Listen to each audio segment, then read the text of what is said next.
Je veux prendre le temps de remercier Dose, la compagnie Dose qui offre les shots Dose que vous voyez à ma droite, qui se réassocie au projet. Encore une fois, merci, c'est apprécié. C'est apprécié de boire ça. Des petits kicks d'énergie le matin, sans caféine, produits biologiques, 100% naturels, goût délicieux. Ça, honnêtement, c'est vrai que ça donne un petit boost d'énergie. Mettons, je vais jamais faire du UFC. Mais si je devais affronter Georges Saint-Pierre dans l'octogone, j'ai peu de chance. Je vous dirais, gagez pas sur moi. Mais c'est sûr que je m'essaye quand même de boire une shot dose avant de monter dans l'octogone. C'est ma seule chance de le battre.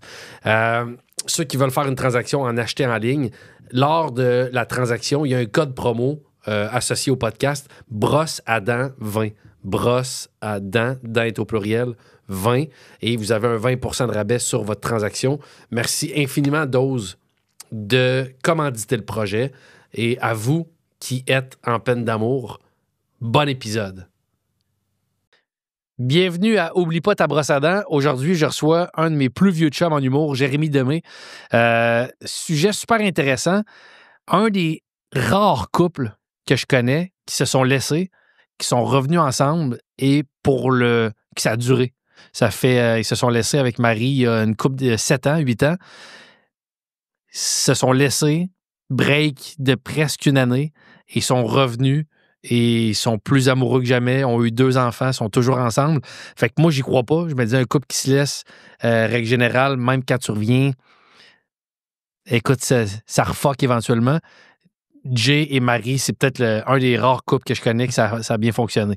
Sinon, on parle aussi de la carrière, on parle d'argent, on parle des mauvaises critiques, en fait, les critiques dévastatrices qu'il y avait eu à la sortie de son dernier one-man show. C'est vraiment 1h30 que je trouve super. C'est vraiment cool. La conversation a été vraiment très intéressante. J'espère que vous apprécierez. Alors, bon épisode avec Jérémy Demé.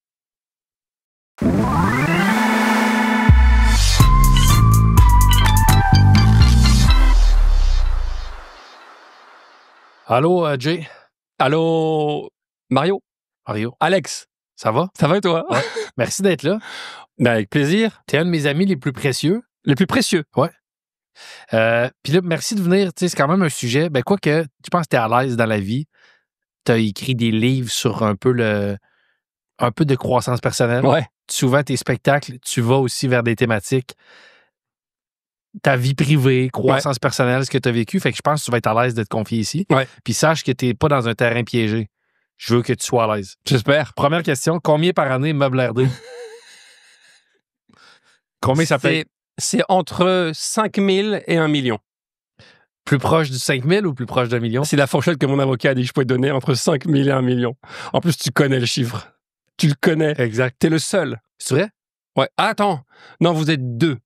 Ta blonde doit le connaître. Dernièrement, vous êtes 2. Ta blonde? Non, je te parle dans l'industrie. C'est qui l'autre?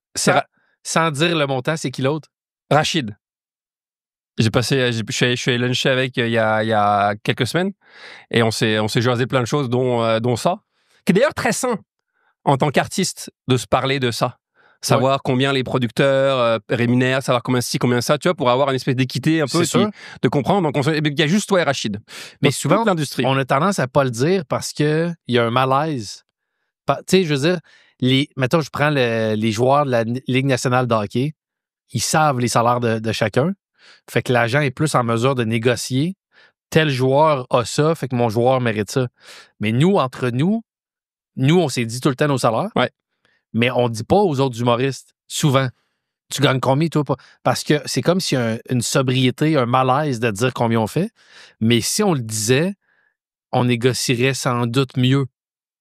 Si, mettons, tu le sais combien Lise Dion fait dans un gala juste pour rire, puis tu sais combien Kat Levac fait, puis là, tu sais où tu es, tu sais, je veux dire... Puis tu sais combien Mégane Brouillard fait, peu importe. Là. Non, ça, c'était un faux piège. Mais par contre, c'est une bonne discussion. Ouais. Alors, c'est pas forcément par rapport à ton podcast, mais l'argent est une bonne discussion. Après, c'est peut-être pas là où tu veux aller. Non, on peut en parler. Mais t'es celui, on se connaît tellement, t'es celui que j'ai le plus...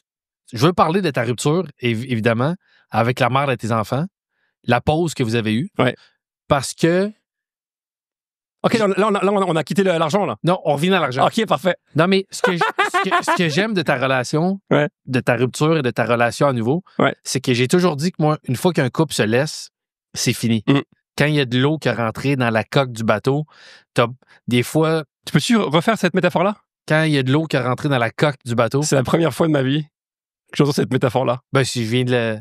OK, elle n'existe pas? Non. OK. Mais il y a juste... Moi, j'ai toujours dit qu'un couple qui se laisse, ça a beau revenir, mais c'est fini. Souvent, ils se relaissent par la suite. Il y a 2 seuls couples qui sont le contraire de mon point. C'est toi puis un autre ami à moi. Qui s'appelle? Simon. Simon. Ouais.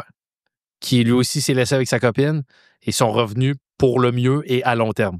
Mais bon, avant de parler de ça, qui est un sujet quand même riche, parce que je suis sûr que ça va être une source d'espoir pour bien des gens qui se sont laissés, qui se disaient peut-être que moi aussi, si je fais les bonnes affaires, ça peut marcher. Parler d'argent, c'est-tu important pour toi, l'argent? Moi, c'est un sujet que j'aime. Je pense que je sais pas si c'est mon éducation ou mes origines juives. Tu sais, moi, je suis d'origine juive. Tu savais ça? Non. Ah, je savais pas? Ouais. J'ai mon grand-père qui s'appelait Jean-Pierre Lévy. On se connaît depuis 20 ans? Depuis 20 ans. C'est pas que j'avais d'origine juive? Tu m'as jamais dit ça. Ah ouais, bah ouais. D'origine juive. Mon grand-père était juif et a vécu la guerre, Deuxième Guerre mondiale. Et donc, complètement traumatisé par les nazis. Et il se dit, si jamais les nazis restent au pouvoir ou si jamais ils reviennent au pouvoir, je veux que mes enfants ne soient pas juifs. Donc, je vais me marier avec une catholique et mes enfants vont être catholiques. OK. Et si jamais le nazisme revient, ils seront pas juifs. Mais je descends de là. Mais fait que toi, tu viens d'une famille où vous avez jamais pratiqué tant ni le judaïsme, ni le christianisme. Non, ça n'a jamais été une pratique. Mais par contre, les origines, toute ma famille avant, de mon grand-père, ma grand-mère, étaient tous juifs. Fait que je viens vraiment d'une famille juive à la base. Mon arrière-grand-père était juif, etc. Mais il y a de l'héritage juif, y a-tu des choses que tu as conservées? Du cash, non. Je pense sincèrement le sens des affaires. Je pense que j'ai un talent pour... tu sais, on en parlé souvent, mais il y a quelque chose... J'ai un talent pour être assez créatif. Moi, j'ai envie de gagner le maximum en travaillant le minimum. Tu vois ce que je veux dire? Ouais. Normalement, il faut travailler fort. Il y a une croyance. Moi, j'ai une croyance que je peux gagner le maximum en travaillant le minimum. D'être optimal. D'être optimal. C'est-à-dire minimum de temps pour le maximum de retour. Et ça, je pense que c'est juif. La pub, c'est exactement ça. La pub, c'est exactement ça. Moi, mettons, tu as l'école. Moi, que je fais de la radio depuis 5-10 ans, à tous les jours, je me présente. Puis tu dois faire plus avec, je sais pas c'est combien de tournages de Meubles RD, mais tu dois faire sans doute plus en tournant 4 jours par année. Ouais. Peut-être, ouais. Fait que bravo pour ça. Ben, merci. Je pense, et puis là, je sais pas si tu es d'accord avec moi, sûrement pas, mais je pense qu'on vit nos croyances. C'est quoi des croyances? Ouais. C'est quoi des croyances? Ben, en fait, une croyance, c'est une pensée que tu te répètes. Ouais, c'est ça. Suffisamment longtemps. Un peu comme ton fameux papier peint de ruisseau. C'est ça. Dans ton condo. Mais ça, c'est un bon exemple. Non, mais parce que je vais expliquer pour ceux les gens qui savent pas. Ouais. Dans ton livre, tu parlais de ça. Ouais. Que justement, que si on croit à quelque chose, puis qu'on je sais pas c'est quoi les termes que tu utilises, mais qu'on le réclame ou qu'on le manifeste, ça se fait. Puis ton ancien condo avant ta maison actuelle, où je suis allé souvent, il y avait un papier peint d'une... Une rivière. Une petite rivière. Un ruisseau. Un ruisseau. Ouais. Puis t'as acheté une maison que un des beaux attributs, c'est qu'à côté, tu n'as pas de voisin immédiat, tu as un beau ruisseau. Et tu regardes la photo l'une sur l'autre, c'est très, très, très ressemblant. Ouais. Fait que malgré moi, inconsciemment, j'ai attiré ça. Et moi, je pense qu'inconsciemment, on attire à nous ce qu'on pense inconsciemment. Sûrement consciemment un peu. Mais il y a un mélange. Dans le choix, je te dis pas que tu cherchais qu'une maison qui avait un ruisseau, mais sans doute que cette maison-là t'a plu aussi pour ça. Ouais, mais il est très ressemblant dans le sens, c'est quoi les chances d'avoir une maison avec un ruisseau à 15 minutes de Montréal? C'est 2 sur 87. Non, mais c'est ça, ce que je veux dire? Ouais. Si tu habites à Sutton, les chances sont grandes. Mais si tu habites à 20 minutes de Montréal, à Saint-Bruno, c'est quoi les chances d'avoir un ruisseau? Elles sont quand même minimes. Ouais. Tu comprends?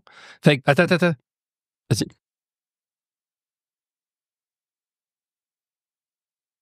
Ouais, ça comprend. Et donc, je pense qu'on vit nos croyances.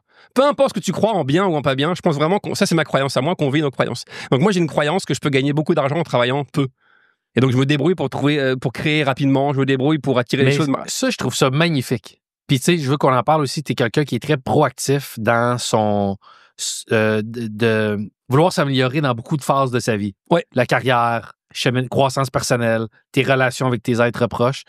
Puis beaucoup de choses auxquelles j'adhère.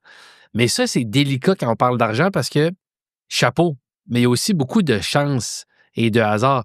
Parce que on a des métiers qu'on a la chance de faire. Tu as beaucoup d'humoristes qui gagnent pas bien leur vie, mais quand ça marche bien, tu peux faire beaucoup d'argent. Mais je vais dire, puis c'est un métier, peut-être que c'est le métier pour lequel j'ai le plus d'admiration, préposé aux bénéficiaires. Oui. Il a beau dire, hey, je veux être optimal, puis je veux travailler le moins possible, faire le plus possible. Difficile dans cette branche-là de dire qu'il va faire des grosses sommes d'argent. Fait qu'il y a de quoi aussi avec l'argent, je pense pourquoi c'est tabou aussi un peu, c'est qu'il y a en tout cas pour moi, ça l'est un petit peu tabou. Il y a une humilité qu'on doit avoir du fait qu'il y a beaucoup de outre le travail et le talent, il y a beaucoup de chance par rapport à nos gains d'argent. Bah, par rapport au métier, oui. Il y a des métiers qui sont plus... Si tu es joueur de hockey, ton salaire va être plus élevé que si tu es professeur, à la base. Mais outre ça, je pense vraiment qu'on vit nos croyances. Je suis vraiment sincèrement... Puis tu sais, si tu es professeur et tu dis je fais 70 000 par année et que tu as vraiment une croyance que tu peux attirer de l'argent, il n'y a rien qui t'empêche de faire autre chose, d'avoir une idée à côté, de créer une application, de gagner au loto. Ouais, ben Breaking Bad, le gars, il a compris comment faire de l'argent. De la crystal meth. Ouais, c'est ça. Mais c'est qu'il peut avoir des conséquences. Mais je comprends ce que tu veux dire, mais je pense vraiment qu'on vit ça. Je pense vraiment, puis je sais que toi et moi, on se sépare là-dessus.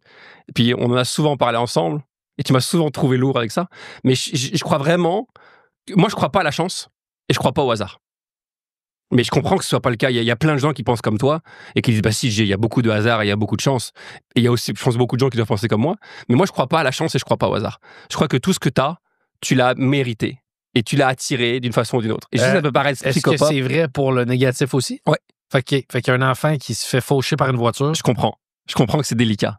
Fait qu'il a attiré cette malchance. Non, mais c'est hyper délicat. Parce que moi, j'ai perdu mon père. Moi, j'ai vu mon père mourir quand j'avais 8 ans. Je pense pas que j'ai attiré ça dans ma vie. Je pense qu'il y a des choses aussi qu'on vit qui sont plus grandes que nous, qu'on a à vivre. Puis je sais que là, on rentre dans le psychopop et il y a beaucoup de gens qu'on va sûrement perdre.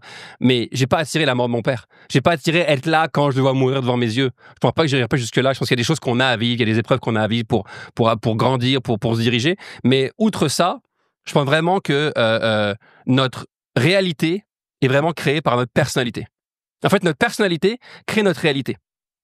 Tu me suis? Ouais. Notre personnalité, c'est quoi? C'est notre façon de penser, c'est notre façon d'agir et c'est notre façon de nous sentir. Et ça, on est capable de le changer. Tu peux changer ta façon de penser, tu peux changer ta façon de te sentir et tu peux changer ta façon d'agir. Et je pense sincèrement que l'argent fait partie de ça. Je pense sincèrement que l'argent est une énergie, rien qu'une énergie, et c'est comment tu te sens par rapport à ce sujet-là. Si tu te sens... tu sais, il y a beaucoup de gens inconsciemment qui ont des mauvaises pensées par rapport à l'argent. Là. Tu me parles des préposés bénéficiaires. Je ne pense pas que c'est une question de job, c'est une question de ce que tu crois. Si à 4 ans, tu as vu tes parents se séparer à cause de l'argent, parce que ça, c'était un vrai sujet, et ben tu t'es dit, OK, l'argent fait séparer les gens. L'argent peut nuire à l'amour. Exemple, c'est une croyance que tu as eue quand tu as eu 4 ans. Et ça, tu l'as gardé en toi. Et tu dis, jamais je vais gagner de l'argent, parce que j'ai pas envie que ça nuise à mes relations, j'ai pas envie que ça nuise à ma femme. Mais ça, c'est inconscient. Tu comprends? Ouais. Donc, je pense que forcément, tu as toute ta vie galéré avec ça. Ça, c'est ma façon de voir ça. Mais si tu arrives à avoir tes croyances avec l'argent et à les changer, je pense sincèrement qu'on est capable de créer de la magie. Et puis, je sais que j'en perds quand je dis ça. Je suis conscient de ça. Mais c'est ce que je crois. Et c'est ce que je vis. Tu parlais de ton père. Ouais. Je savais pas, ça fait 20 ans qu'on est amis. Je savais pas que tu étais juif, que tu viens d'un grand-père juif. Ouais. Par contre, je l'ai pas su dès le départ, mais quand on est devenu plus proche dans la vie, puis je t'ai déjà vu d'être émotif aussi avec ça, parce que c'est encore quelque chose, je pense, qui t'habite. Ouais. Ton père est décédé quand tu étais tout jeune, devant toi. Ouais. Puis bon, explique-moi le contexte, puis explique-moi comment tu portes ça maintenant. On vivait dans un centre équestre à l'époque parce que mon père adorait monter à cheval. Et donc, on est là, mon père va souvent monter à cheval. Mon père travaillait beaucoup à l'époque. Attends, excuse-moi. Tirode de Perrier. Ouais. Mon père travaillait beaucoup. Mon père, ça n'a pas été quelqu'un qui était très présent avec ses enfants parce qu'il travaillait beaucoup. Et le week-end, je pense qu'il avait beaucoup monté à cheval pour détendre, pour se faire plaisir. Et un jour, on est, je pense, samedi ou dimanche, et on va voir mon père monter à cheval. Et avec ma sœur et ma mère, et c'est ça, il montait dans un carrousel. Et voilà, il fait 2-3 tours, il nous sourit, et au 4e ou 5e tour, son cœur s'arrête, il tombe du cheval. Ma mère part en courant vers lui, elle crie, moi je suis à côté, j'ai 8 ans. Crise cardiaque? Crise cardiaque. Moi, je comprends pas ce qui se passe, j'ai 8 ans. Ma sœur comprend pas ce qui se passe. Elle a 12 ans, on est là, on voit ça, on est complètement impuissant. Puis rapidement, des gens arrivent, nous séparent et nous font quitter la scène. On va chez nous. Et là, il y a l'ambulance, les pompiers, la police qui arrivent, tout ça. Et puis, je sais pas, 1 heure ou 2 heures plus tard, il y a une dame qui s'appelle Brigitte, qui travaille dans le centre équestre, qui vient nous voir et qui nous dit, écoutez, vous verrez plus jamais votre papa, il est mort. Et là, ma sœur explose en sanglots. Et moi, pour une raison que j'ignore, je deviens très fort, ou je comprends pas trop ce qui se passe, et je dis à ma sœur, c'est pas grave, on en retrouvera un autre. Ce qui est un peu bizarre. Ouais. Et voilà. Et donc, à ce moment-là, c'est le début de ma nouvelle vie, finalement. C'est le début de ma nouvelle vie. Et là, je pense qu'il se passe beaucoup de choses, mais je me rends pas compte parce que j'ai 8 ans, tu vois. J'ai 8 ans et je comprends pas ce qui se passe. Mais avec du recul, je comprends que ça a tellement fait mal que je me suis coupé d'une partie de moi. Tu es dans le déni. Je suis dans le déni, mais déjà dans l'incompréhension. Parce qu'à 8 ans, la mort, c'est un peu un sujet un peu flou, tu sais. Ouais. Tu vas où? Tu fais quoi? Pourquoi t'es parti? Pourquoi tu reviens pas? La mort, c'est très, très flou. Et donc, je pense que j'ai de la colère plus tard. J'ai de la colère vers 14-15 ans. Je commence à lui en vouloir à mon père d'être parti, en vouloir, tu vois. Et je pense que j'ai porté beaucoup de colère à l'intérieur de moi. J'ai porté un... T'en veux à ton père ou t'en veux à la vie? Je pense que j'en veux aux deux. J'en veux à la vie, j'en veux à mon père, tu vois, quelque part. Parce que j'avais de la colère qui soit partie. Et donc, quand t'as de la colère, il faut que tu vises quelqu'un. Tu le sais. Mais à 14 ans, ton père est mort. La meilleure personne à viser, c'est lui. Ou alors, sinon, tu le vises, tu la replonges sur d'autres gens, mais j'en veux à lui. Et puis, et je pense que je me coupe beaucoup de moi. C'est-à-dire que ça a tellement fait mal que je me suis dit, je veux plus avoir mal. Donc, je me suis coupé de mes émotions, littéralement. Et tu sais que ça aurait pu mal tourner parce que je regarde beaucoup de reportages aujourd'hui, des documentaires sur des tueurs en série, des trucs comme ça. Et puis il dit, ça a commencé quand mon père est mort, j'avais 8 ans, ou ma mère nous a abandonnés, j'avais 10 ans, et j'ai vrillé. Et j'aurais pu, moi, tomber dans la drogue, tomber dans la violence, tomber dans les gangs de rue, tu vois, facilement. C'est tellement énorme comme épreuve. Heureusement, t'es tombé dans la croissance personnelle. Mais tu ris, mais c'est le meilleur des chemins que j'aurais pu employer. Ouais. Parce que peut-être que c'est drôle, mais au moins, je me suis plongé dans quelque chose qui est sain. Tu vois, il y en a, ça va être le sport, il y en a, ça va être... mais au moins, c'est sain, tu vois. C'est quand dans la vie que... Parce que là, tu dis 8-9 ans quand c'est arrivé. Ouais, 8 ans, ouais. Tu gèles, tu te fermes un peu aux émotions. Ouais. 14-15 ans de la colère, que tu transportes jusqu'à quel âge? Puis c'est quoi c'est quand que t'as fait la paix avec ça ou tu l'as pas fait encore? Si, j'ai fait la paix avec ça, mais ça a pris longtemps, puis ça, on a beaucoup parlé ensemble. Ça a été un sujet, d'ailleurs, je pense que j'ai dû saouler beaucoup de monde avec ça, tellement ça a été présent dans ma vie. Mais il y a eu beaucoup de choses. Il y a eu de la culpabilité de ne pas réussir à l'avoir sauvé. Je me suis senti coupable. Ça, je ne le savais pas, inconsciemment. D'ailleurs, ça m'a fait devenir somnambule. C'est-à-dire que je me réveille la nuit et en panique, tu vois. Ça m'arrive encore aujourd'hui. C'est-à-dire que je me réveille comme si quelqu'un était en train de tomber, ma fille est en train de tomber dans un trou, où je vois un gros tic sur le... Tu vois, vraiment un cauchemar. Tu vois le genre de cauchemar? Ouais. Mais moi, c'est très réel. Et je peux me réveiller, sauter du lit en criant « Ah! Coupe la corde! Coupe la corde !» Mais ça, Une vraie panique. pourquoi tu l'associes à la mort de ton père? Parce que je me suis renseigné un peu avec ça. En fait, j'ai commencé à l'être juste après la mort de mon père. Donc, somnambule. Okay. Donc, le cause à effet est évident. Quand tu demandes aux médecins c'est quoi le somnambulisme, ils savent pas ce que c'est. Ils ont aucune idée de c'est quoi et comment régler ça. Et j'ai demandé à un ami qui me disait que pour lui, c'était émotionnel. Et donc, le somnambulisme, c'était la culpabilité. Si tu te sens coupable de ne pas avoir réussi quelque chose, tu vois. Et moi, entre autres, c'est de ne pas avoir sauvé mon père. J'ai 8 ans, puis l'enfant de 8 ans a dû se dire, je peux sauver. Et comme j'ai rien pu faire, je me suis senti coupable toute ma vie. Et donc, je pense que le somnambulisme, c'est une façon de mon corps de trouver une solution à ce problème-là. De se dire, vu que j'ai pas réussi à sauver mon père, je vais essayer de sauver mes filles ou me sauver moi, ou tu vois, toujours me sauver. Ouais. Faire ce que j'ai pas réussi à faire à l'époque, je vais le refaire là. Je vais le rejouer, tant que ça va pas être résolu. Aujourd'hui, à part le somnambulisme, tu sais que tu l'associes à ça, en tant que... Parce qu'on va arriver aux relations intimes bientôt, ouais. Avec Marie, tout ça, t'as 2 filles, t'es père de 2 filles. Comment ça teinte le gars que t'es aujourd'hui à 40 ans? Écoute, en fait, c'est-tu cicatrisé? Ouais. Ouais. C'est cicatrisé quand je suis allé à Paris il y a 2 ans. J'étais allé à Paris pour lancer ma carrière là-bas. Et en fait, il faut que je revienne avant, en fait. Je pense que la mort de mon père a fait un tel trou à l'intérieur de moi que j'ai besoin de reconnaissance. J'ai besoin d'amour, j'ai besoin de succès, j'ai besoin d'argent. En fait, quand j'étais petit, je vois mon père qui travaille tout le temps. J'ai 8 ans, mon père travaille tout le temps. Et donc, je me dis, et moi, tout ce que je veux en tant que petit garçon de 8 ans, c'est son amour. C'est sa présence, sa disponibilité, comme tous les enfants de 8 ans d'ailleurs. Et je l'ai pas. Mais je le vois travailler tout le temps. Et donc, je me dis dans ma tête, je me crée un programme qui est, pour que mon père m'aime, il faut que je réussisse. Parce que c'est ce qu'il fait lui. Donc, je me dis, c'est ça l'amour. Le jour où je vais réussir, il va m'aimer. Et j'associe succès et amour. Parce qu'avant sa mort, tu sentais En fait, c'était pas un père qui était si présent ou démonstratif? En fait, j'ai pas ces souvenirs-là, mais j'ai des souvenirs, c'est après coup. C'est quand je repense à cette époque-là. J'ai plus vraiment beaucoup de souvenirs de mon enfance. J'ai beaucoup effacé. J'ai quelques souvenirs même de moments avec mon père, alors j'ai passé quand même 8 ans, mais j'ai peu de souvenirs. J'en ai peut-être 5 ou 6 des souvenirs avec lui. T'imagines? Sur 8 ans. Donc je pense que c'est après coup, après réflexion, après thérapie, après regard sur moi, j'ai réalisé que c'est ça que je voulais faire. Je voulais aller réussir pour plaire à mon père. Et même quand il est mort, ce programme-là n'a pas disparu. J'ai continué à me dire, je vais réussir à tout prix pour être aimé par mon père. Et donc, je commence l'humour, par besoin de reconnaissance, par besoin d'amour, mais pour réussir. Et donc, je suis acharné à vouloir réussir pour finalement être aimé par mon père. Tu me suis? Ouais. Et un jour, je réussis, ou en tout cas, ce qu'on appelle une certaine réussite que je m'étais visée, et je me rends compte que ce trou-là, finalement, n'est pas rempli. J'ai beau avoir tout l'argent du monde, j'ai beau vouloir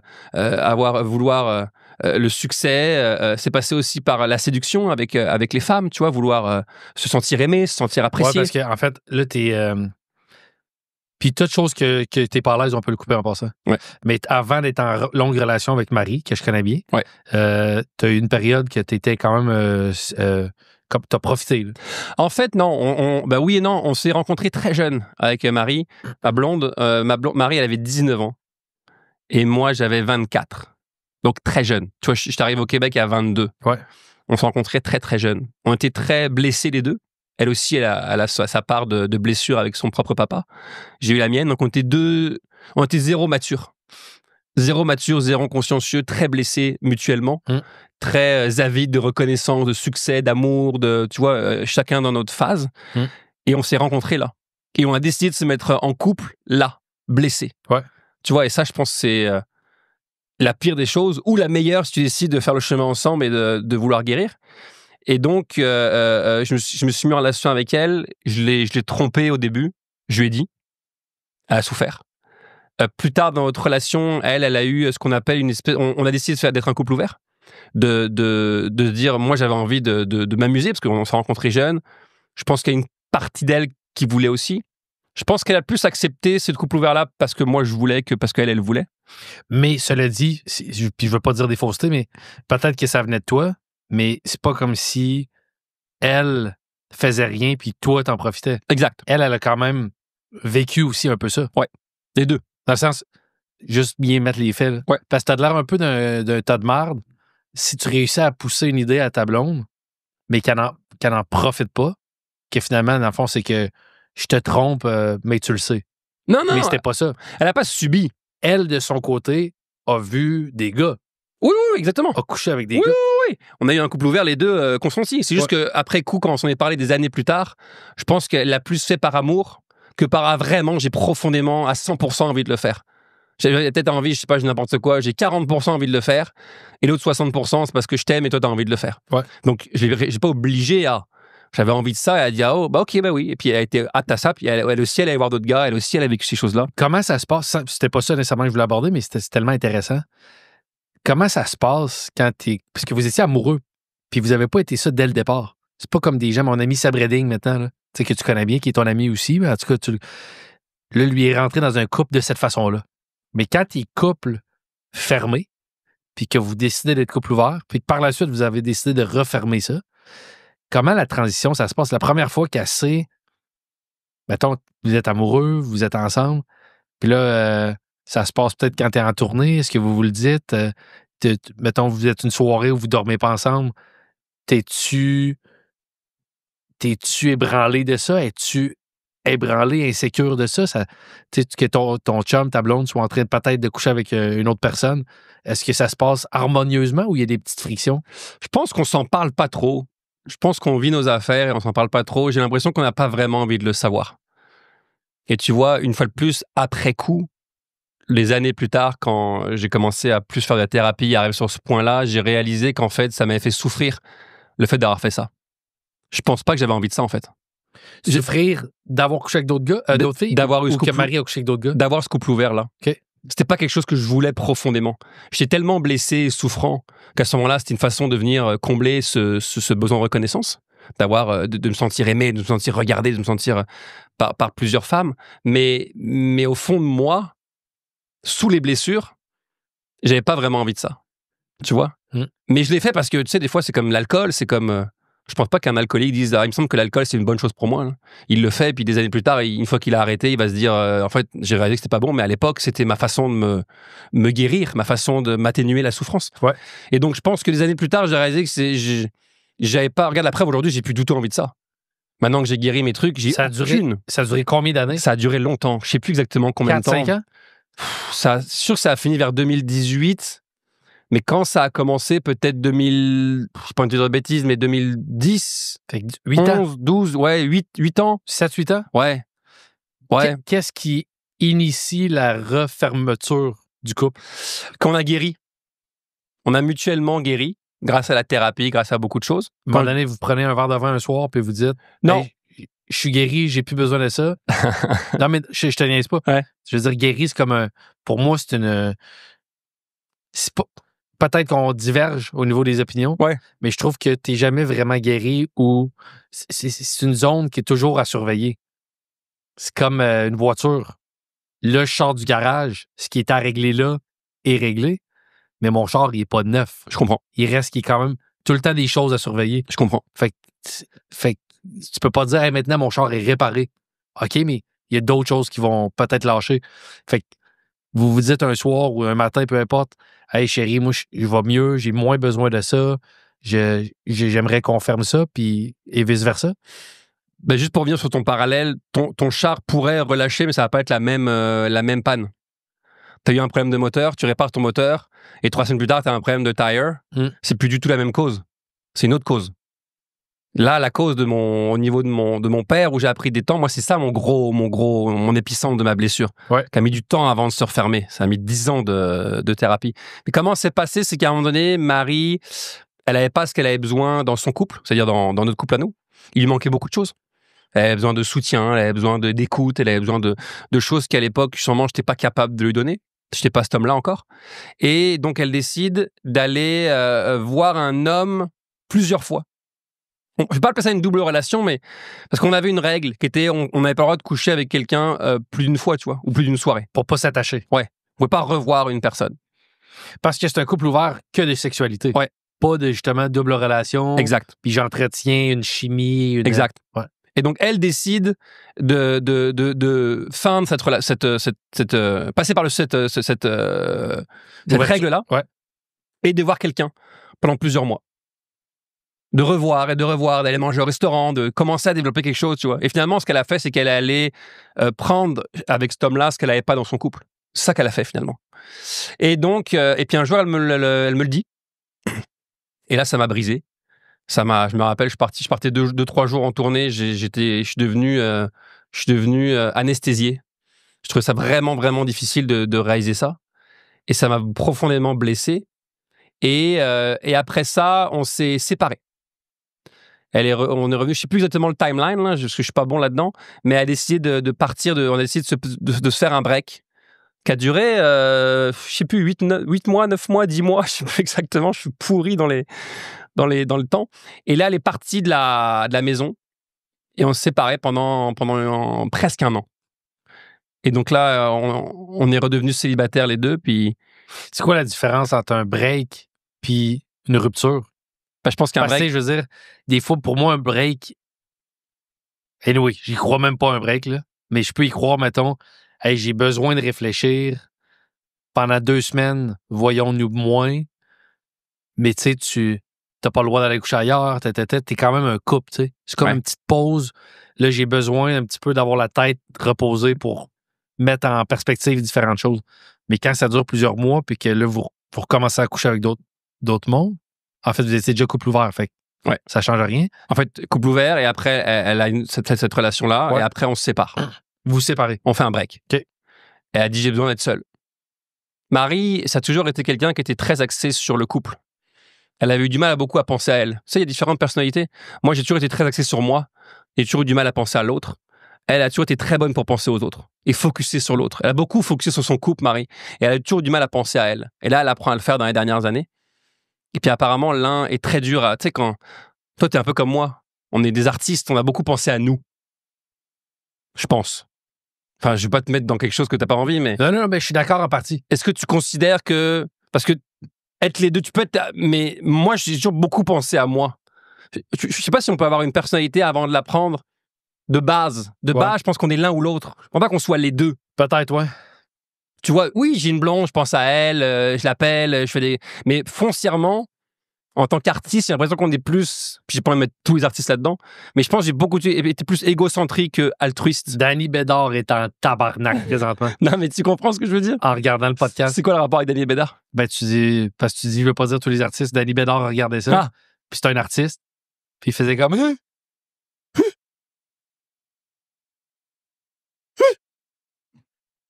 OK, on salue Danny? Ouais. Danny. Et donc, je pense que moi, penser à l'autre, et j'apprends encore à le faire. Je suis pas du tout encore expert là-dedans. Marie, elle, c'était l'inverse. Marie, c'est l'inverse. Très axée sur le couple. Très, très axée sur l'autre. Marie, par exemple, elle est très bonne pour faire des surprises. Elle sait exactement ce qu'il te faut comme surprise, qui va te faire plaisir. Moi, pourri. Forcément, elle pense à l'autre. Elle écoute l'autre. Elle est sur l'autre. Moi, je suis sur moi. Donc, mon challenge aujourd'hui, c'est d'apprendre à penser à l'autre. Mais sautons pas d'étape. Ouais. Fait que là, mettons, dans ce break-là, ouais. Elle continue de voir ce gars-là? Elle continue de voir ce gars-là? Non, je pense qu'elle arrête. Donc, par culpabilité? Je pense, non, parce que voir comment ça m'avait blessé, je pense. Ouais. Elle a réalisé, tu sais... Ouais, sauf que là, vous êtes plus ensemble. Là, on n'est plus ensemble, mais je pense pas qu'elle ait décidé de faire un break pour avoir une relation avec ce gars-là. Okay. Je pense qu'elle a une relation avec ce gars-là parce qu'elle n'avait pas ce qu'elle avait besoin dans son couple. Okay. Là, quand elle voit comment ça m'a blessé, je pense qu'elle a cette sensibilité de dire j'ai merdé et je vais arrêter. En tout cas, je pense. Et donc, on se sépare. Et là, quand on s'est remis ensemble un an plus tard, qui doit être 2018-ish, et là, je pense qu'on décide d'arrêter. On décide de dire non, maintenant, on est ensemble. 2018 ou 2019, je sais plus. Ben, le ish faisait la job. Quand tu as dit 2018, ish, ça fait la job. Il faisait la job. Ouais. Ça achète une année vers l'avant puis vers l'arrière. Et donc là, on se remet ensemble et là, on décide d'être un couple et de plus être un couple ouvert. Est-ce que ça t'a manqué des fois? Non. Tu me demandes aujourd'hui, est-ce que j'aimerais retourner être en couple ouvert? Non. On en a parlé à un moment donné avec Marie. Non. Il n'y a plus eu un once de moi aujourd'hui qui voudrait avoir une relation ouverte. Est-ce que tu regrettes d'avoir vécu ça? Non. Non, parce qu'à l'époque là, c'est ça que j'avais vraiment envie de.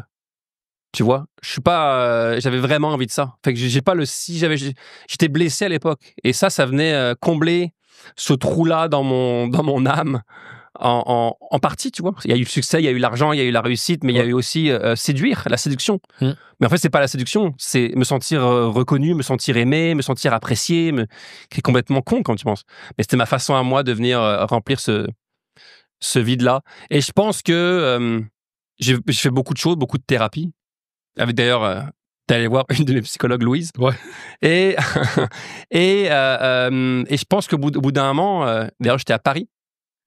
Parce que tu sais, je suis allé à Paris il y a pas longtemps, puis on va faire le parallèle, ma blonde et mon père, c'est deux ruptures dans ma vie, ça te dérange pas? Ouais. On est à Paris, et à l'époque, j'ai aussi un autre thérapeute qui s'appelle Simon Saint-Jean, qui m'a beaucoup, beaucoup aidé, qui est excellent. Que je suis allé voir. Qui est allé voir aussi. Ouais. Et il m'a beaucoup aidé, encore une fois de plus, avec la relation avec mon père. Et j'ai réalisé qu'en fait, de vouloir aller à Paris, après avoir fait ce que je voulais faire au Québec, à l'époque, je disais, c'est parce qu'au Québec, j'ai fait le tour, je fais ce que j'avais à faire, je vais me faire chier maintenant, j'ai plus rien, je veux aller en France, tu vois. Et je me créais une histoire que je croyais. Mais en fait, tout ce que je voulais, c'était plus de succès, plus d'argent, mais c'est sûr, plus de réussite. Mais c'est quoi la réussite pour moi? Dans mon cœur à moi, dans mon programme à moi, la réussite, c'est être aimé par mon père. Fait que finalement, je n'avais pas encore comblé ce trou-là. Mais en même temps, je suis d'accord, mais il y a bien des gens qui n'ont pas un père qui est décédé quand il avait 8 ans, qui veulent toujours plus, peu importe le métier, plus de succès, plus d'argent, plus de réussite. Ça il y a aussi sûrement un côté peut-être de sécurité, validation. Tu sais, je veux dire, je pense que dans la pyramide de Maslow, là, le je sais pas c'est quoi le terme exact, là, mais reconnaissance ou valorisation, ça vient aussi par un peu plein d'aspects, puis le métier aussi. Ouais, mais j'ai l'impression, une fois que tu as, n'importe quoi, 10 millions dans un compte en banque, tu en as assez. C'est plus la sécurité. Là. Ben ça, moi, je suis d'accord. Puis d'ailleurs, j'étais un de ceux qui étaient sceptiques dans les bonnes raisons pour lesquelles tu allais en France. Qu'est-ce que tu te disais? Ben, je pense même que je te l'ai déjà dit. Je me rappelle plus. En même temps, je t'encourageais, puis je veux pas être l'ami qui est une plaie, qui a de l'air rabat-joie. Mais je fais ce métier-là. Ouais. Puis tu le sais. Ouais. Être une première au Saint-Denis, Ouais. j'ai pas rempli le Saint-Denis souvent, mais je jouais, mettons, Albert Rousseau devant 1300 personnes. Puis un petit bar devant 50 personnes. Si tu meurs la minute après, même plaisir. Ouais. Ce qui change, c'est l'argent que tu fais. Ouais. C'est ta notoriété, ton succès. Ah ben si j'ai fait un bon show puis il y a 1300 personnes qui ont aimé ça, c'est potentiellement des gens qui vont me suivre dans ma carrière par la suite. Mais oublie tout ça, oublie l'argent, oublie en plaisir pour plaisir, d'être devant 50 personnes ou devant 1300, ça change rien. Là, toi, la France aurait... si tu avais bien marché en France puis que tu avais persisté, ben là, je sais que c'est des salles, des fois, le Zénith ou des 5000 places. Ouais. Mais concrètement, si tu aurais fait des milliers d'euros, peut-être même des millions. Des millions, oui. Mais tu avais tout ce que tu voulais ici, une qualité de vie, une maison maison avec un petit thé. Ce que tu disais, là, ton petit ruisseau, tu as tout ce que tu veux ici. Là, tu vas aller à Paris, ville toi-même que tu disais plus stressant, plus être en tournée, je comprenais pas. En même temps, c'est peut-être aussi, t'es français à la base, t'es rendu canadien, mais peut-être tu disais, ben, asti, je veux réussir à faire rire où je suis né, tu sais. Mais en même temps, je me disais, il va pas être plus... Tant mieux, c'est réussi, mais ça va pas changer son bonheur. En fait, non. Je croyais avant. Je croyais parce que j'avais besoin de plus. En fait, je voulais continuer à être aimé par mon papa. Et donc, je suis à Paris. On a haï la ville. On a haï vivre là-bas. Parce que Marie est partie avec toi. Parce que Marie et ma fille, à l'époque, notre fille était... Vous en aviez une, ouais. Et venait de naître, notre première petite fille. Et c'est pas une ville, en tout cas pour nous, c'est pas une ville pour élever un enfant, Paris. Il n'y a pas de verre, il n'y a pas de parc, il y a pas de... Et donc, on a haï ça. Et au milieu de Paris, je reviens ici, je pense, au mois de mai, après 3-4 mois là-bas. J'avais un mois de break, et je reviens ici. Et là, je fais une séance avec Simon.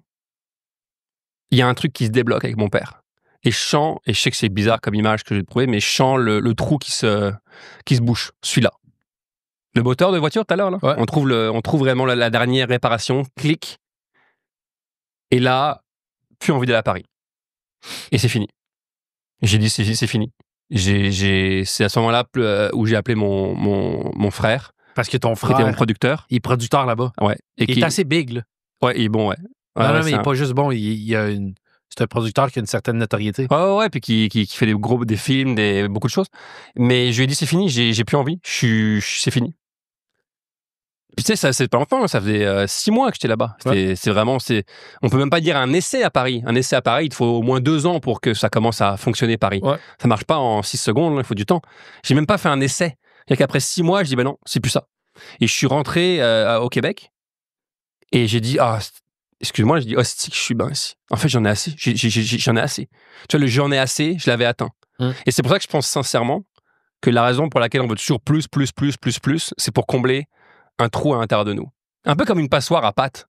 T'as beau mettre autant d'eau que tu veux dedans, elle va jamais rester. Fait que si tu veux plus, pour moi, c'est qu'il y a autre chose en dessous. Je pense, à toujours vouloir plus de succès, plus de ci, plus de ça. J'ai l'impression. Et l'impression que maintenant que j'avais coupé ça, j'avais plus besoin de plus, de zénith, de grandeur, et ça a disparu. Et vraiment, ce projet-là a disparu en 1 seconde. Okay.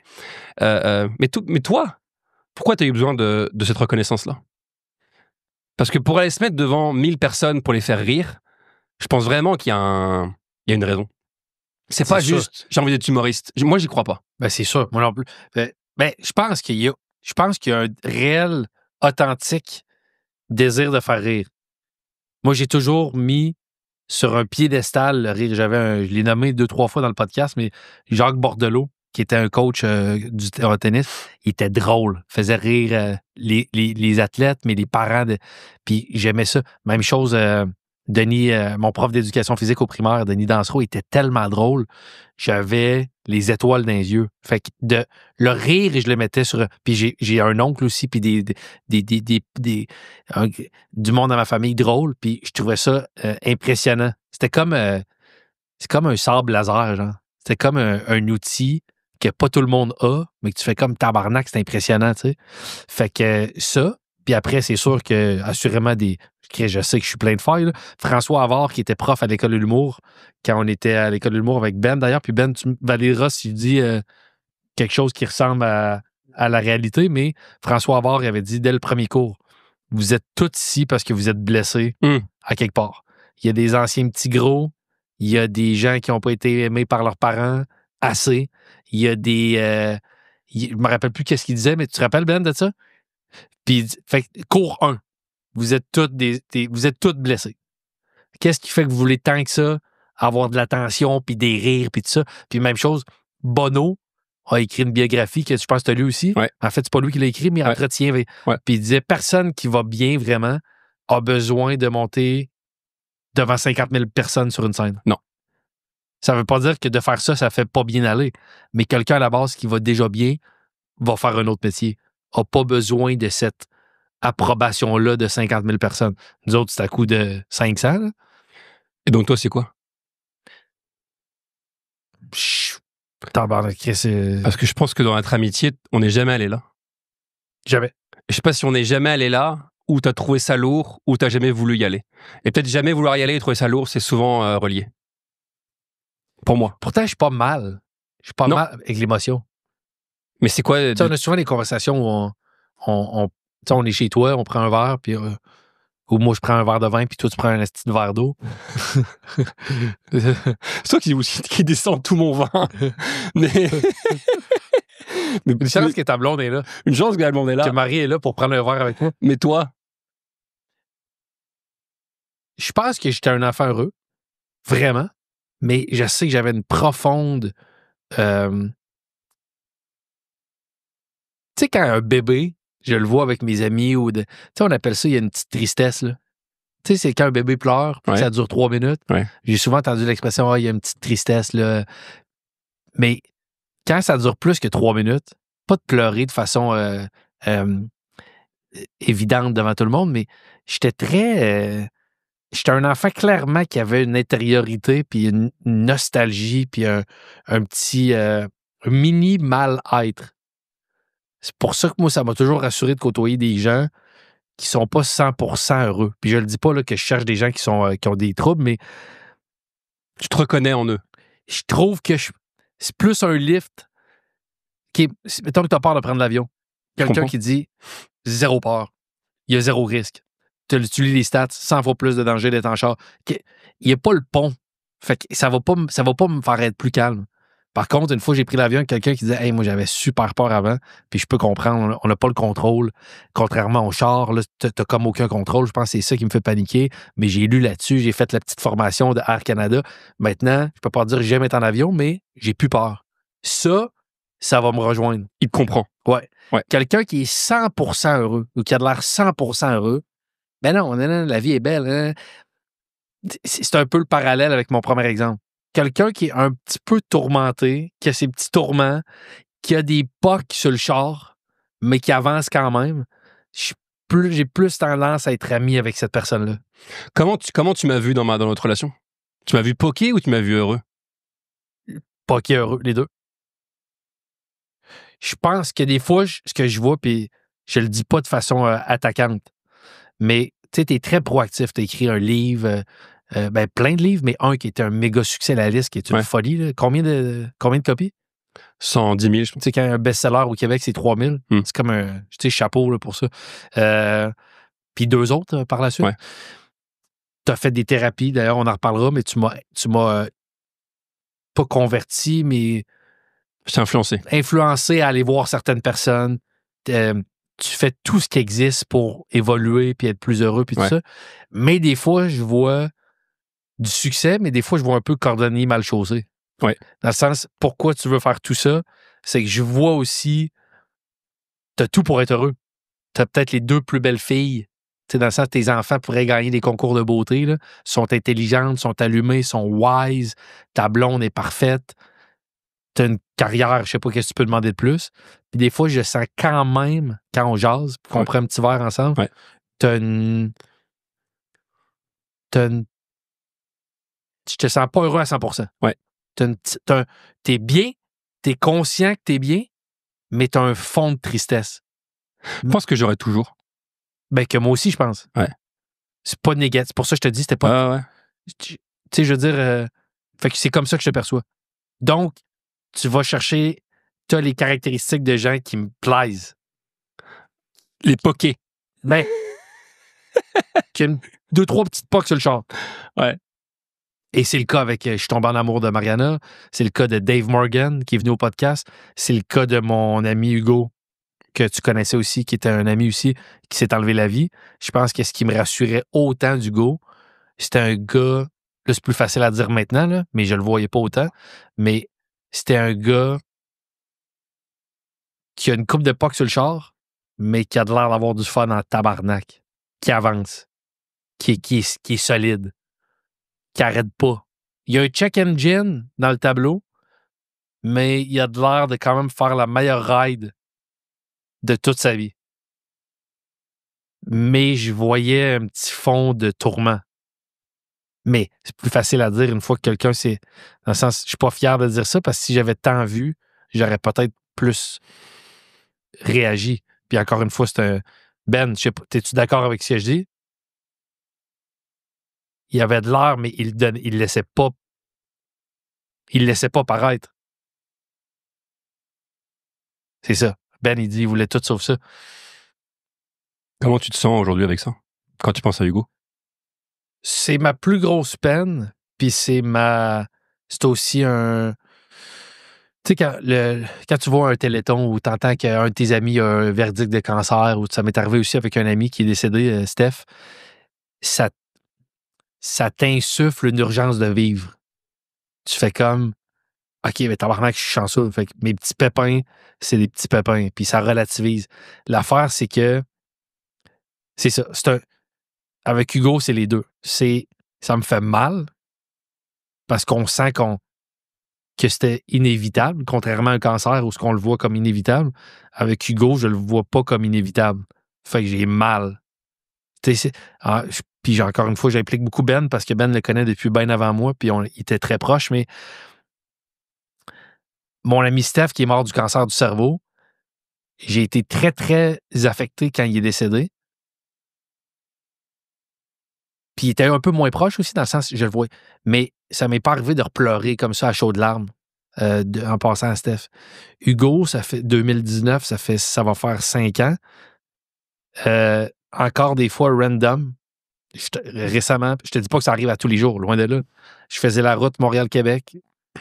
Je pense à Hugo, il y a une toune qui me fait penser à lui. Part à brailler pendant une demi-heure.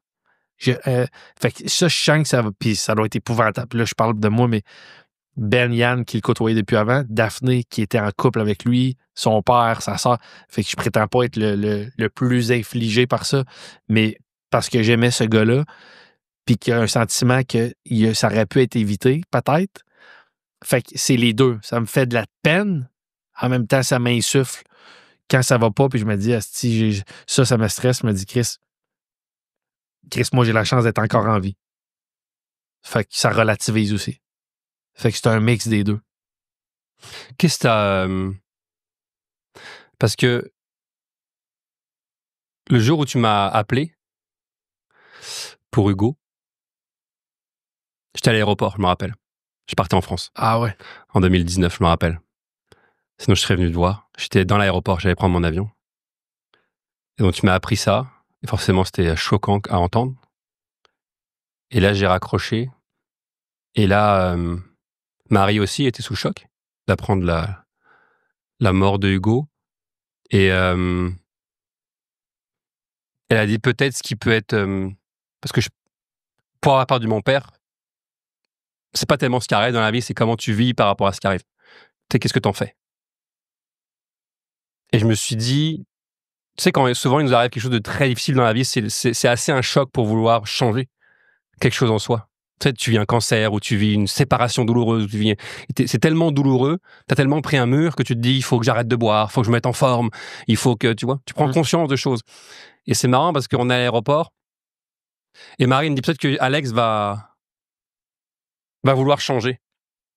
Cette partie-là de toi, cette lourdeur en toi qui existe. Et je me rappelle avoir dit, je suis pas sûr que ce soit assez. Est-ce que je me suis trompé?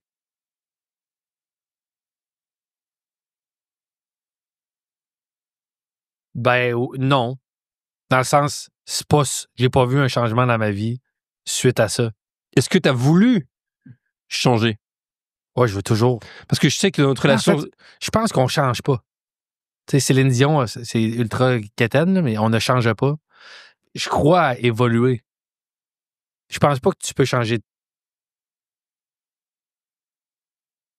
C'est une montagne de ski, puis à la naissance, t'as pogné une piste.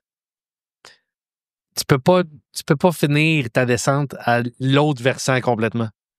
Tu peux un peu bouger, là. Mon exemple est peut-être pas bon parce qu'il y a peut-être des pistes de ski que ça fait ça, mais tu peux bouger un peu dans ta piste. Il y a des choses que tu peux évoluer. Moi, j'ai de la misère à prendre des décisions. Puis je me rappelle, Kat Brunet m'avait dit, je te comprendrai jamais. Mais elle l'avait dit avec affection, là. Elle dit, je pense, pour moi, acheter un condo, c'est facile, tu sais. Pour toi, ça implique beaucoup de décisions qui semblent être... Puis elle dit, je pense, je peux juste être là pour t'écouter puis te comprendre parce que je comprends pas comment c'est difficile. Alors que pour d'autres personnes, ça va être autre chose. Fait que moi, je veux évoluer par rapport à mes paramètres. Je crois pas à un changement. Exemple, je reviens avec le pire aspect de ma vie, prendre des décisions. Je crois pas à être quelqu'un que ça va être complètement facile de prendre des décisions. Jamais. Je crois à ça peut être plus facile. Puis plus me pardonner ce que je juge est un mauvais choix. Puis être plus zen dans tout le processus. Que ça va être fucking facile, que spontanément, je me book un billet d'avion demain, on part à Bali, Jay. Je suis pas ce gars-là. Je pense pas qu'on puisse changer ce qu'on est foncièrement. Peut-être à des côtés de toi qui sont bien, d'autres moins bien. Je sais pas, moi, t'es généreux, t'es gentil, t'es à l'écoute, et des fois t'es niaiseux, t'es épais, t'es manipulateur. Et puis, je parle pas de toi, je parle en général. Hein. Ça, on peut pas le changer. On peut décider de l'exprimer ou non. On peut pas le changer. Mais ce qu'on peut changer, en tant qu'être humain, c'est notre personnalité. Ça, on peut la changer, notre personnalité. Ta façon de penser, tu peux changer ta façon de penser. Tu peux changer ta façon de te sentir. Et tu peux changer ta façon d'agir. Est-ce que tu es d'accord avec moi? Ouais. Pourquoi tu ris? Parce que là, tu revenais avec un ton conférencier. Ah ouais, ok, excuse. Non, mais qui me rebute pas. Je veux revenir dans mais ça change pareil. Mais je comprends ce que tu veux dire. Ouais, t'as peut-être pas tort. Mais ça change. Notre personnalité, elle se change, non? Ça change. Je sais pas si ta personnalité se change. Bah, ta personnalité, ça se compose de trois choses. Ta façon de penser, ça change. Ok, ta façon d'agir. Négatif. Ta façon d'agir. Aussi. Ok, ta façon de te sentir. Non. Non. Pourquoi non? Parce que... Donc, si t'es déprimé dans la vie, tu as toute ta vie à être déprimé? Non. Tu peux... Ta façon d'envisager les choses, puis tu peux agir. Si, exemple, l'alcool, c'est dépresseur. N'importe qui peut arrêter l'alcool. C'est pas besoin de... Tu sais, je veux dire, moi, j'ai souvent comparé ça à... Je te mets au défi de jongler avec 8 balles. T'as beau mettre toutes les heures, ça se peut que dans ta vie, tu réussisses jamais. Par contre, jongler avec 3 balles, c'est qu'une question d'effort puis de temps que tu mets. C'est quelque chose qui est accessible. Skill, ça prend pas des skills de fou. Ben, arrêter l'alcool, mettons, ces choses simples-là. Puis là, je suis pas en train de... Je veux pas banaliser les gens qui ont un problème d'alcool. Moi-même, je pense que je bois vraiment trop. Mais arrêter l'alcool, quelqu'un qui se fait dire c'est dépresseur, ça contribue à ce que tu sois déprimé. OK. Faire du sport. Tu crées de la sérotonine, ça va aider. Fait que tu peux faire des actions. Mais je pense pas que tu peux changer ta personnalité. Tu peux pas changer comment tu réagis face aux choses. Tu peux, si je reviens avec mon exemple tu peux bouger un peu dans ta piste de ski, mais t'as pas pogné de l'autre piste. Je pense. Je comprends. Et donc, Mais c'est ma façon de penser. Peut-être que tu penses... non, je pense différemment, mais ça, c'est pas qui a plus raison que l'autre. C'est partager des idées. Mais donc, toi, finalement, ce mal-être-là, Mal-être partiel en passant. partiel, C'est ça. il vient d'où? Je sais pas. Cette anxiété que t'as, Je sais pas. des fois, partielle. Non, ce que je veux dire, j'assume tout ça. Mais c'est que je suis pas profondément malheureux. Je suis loin de là. Ouais. Puis je pense que je me répète, j'ai sûrement déjà dit ça, mais j'ai le... Je jouais à des jeux de société, je jouais avec des... Tu sais, on s'était baigné avec ta fille. Ouais. Je peux m'amuser, puis je suis profondément dans le moment présent. Je suis Ouais. heureux, là. Ouais. Je joue à des jeux de société, je joue au tennis, rire avec des amis, tu sais, autant toi, Ben, Eric ici. J'ai vraiment du bonheur. Je pense où je suis moins safe, c'est... J'ai plein de petits bateaux de secours de bonheur. Mais le gros crise de paquebot, il est tough en esti à aller vers le bon endroit. Et donc, ce gros crise de paquebot-là, qu'est-ce que tu veux dire par ce gros crise de paquebot-là? Je pense que je suis capable d'avoir des micro-bonheurs. Ouais. Mais le fond, je suis un petit peu plus stress qu'heureux. Et donc, ça vient d'où, ça? Parce que moi, je sais d'où ça vient. Mais toi, ça vient d'où? C'est quand, j'ai jamais osé le dire publiquement, c'est quand j'avais peut-être 11 ans, c'est quand ton père est mort. J'ai ressenti ça. Mais tu vois, ça, J'étais au Québec. c'est un bon exemple. J'étais en train de jouer au tennis. Puis, pour de vrai, Ça, c'est un bon j'ai exemple. comme... Ouh! J'ai arrêté le point. Mon ami avec qui je jouais m'a dit, ça va-tu? Puis là, j'ai vu un petit jeune homme de 8 ans. J'ai vu un homme sur son cheval. 4e tour de piste. Là, tu viens de mettre... C'est... Bon, ça. J'ai un oncle qui est comme ça. Mon oncle Frédéric. Il rit de tout le temps. Il rit de tout, et dès qu'il y a un sujet un peu sérieux, ou dès que ça vient le toucher, hop, il passe par-dessus avec une blagounette. Et c'est ce que tu viens de faire. Je fais tout le temps ça. Tu fais tout le temps ça pour passer par-dessus les motifs, selon moi. Je suis pas con... Je suis pas... Non. C'est pas l'émotion qui me fait peur. C'est le sujet. Non, c'est l'inconnu. Quel inconnu? Ce que je veux dire, c'est... Je suis capable, j'ai été émotif par rapport à des peines d'amour, par rapport à Hugo, dont on a parlé tantôt, Ouais. par rapport à certaines choses que j'ai à me reprocher mettons que j'ai agi de telle façon, puis que je trouve... Je suis correct avec l'émotion. Je pense que je suis moins bien avec l'inconnu. Qu'est-ce que tu veux dire? Tu me demandes qu'est-ce qui a causé ça? Ouais. Je le sais pas. Ah, il n'y a pas un événement dans ta vie Non. qui t'a tourmenté. Tu me dis qu'est-ce qui a fait. C'est pour ça que je suis allé avec le petit gag de quand ton père est mort. Mais T'as pas d'événement. Non. Fait que ce donné, tourment et ses besoins d'amour, etc., tu sais pas d'où il vient. ben, tout le monde veut être aimé. Non, je comprends, mais vouloir être dans une foule, on en a parlé. Ouais. Il y a vouloir être aimé, je suis boulanger, et vouloir être aimé, je fais des choses devant 1000 personnes, qui est une différence. Là, t'as vraiment, puis toi ou n'importe quel, il y a un besoin plus élevé. Ouais. Quand tu veux être reconnu et aimé et applaudi. Ah ouais. Donc ça vient de quelque part. Si ta mère, ton père t'ont aimé, ils ont été présents, t'as jamais rien vécu, je pense pas que tu finis artiste. J'ai pas l'impression. Peut-être que je me trompe.